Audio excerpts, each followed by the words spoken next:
உதவி மக்கள் தொடர்பு அலுவலர் பணியிடங்களுக்கு தகுதியற்ற திமுக ஐடி விங் பிரிவு பணியாளர்களை நியமிக்க திமுக அரசு முயல்வதாக எதிர்க்கட்சித் தலைவர் எடப்பாடி பழனிசாமி குற்றம் சாட்டியுள்ளார்.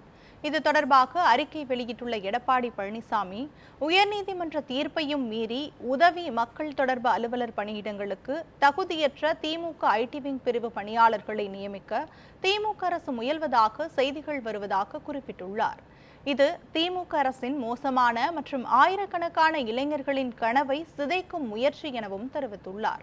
2022ஆம் ஆண்டு வெளியிடப்பட்ட அரசாணையின்படி பத்திரிகை மற்றும் மக்கள் தொடர்பு அல்லது மீடியா சயின்ஸ் துறையில் குறைந்தபட்சம் டிப்ளமோ அல்லது பட்டப்படிப்பு முடித்தவர்களை டிஎன்பிஎஸ்சி தேர்வு மூலம் மட்டுமே நியமிக்க வேண்டும் என வலியுறுத்தியுள்ளார்.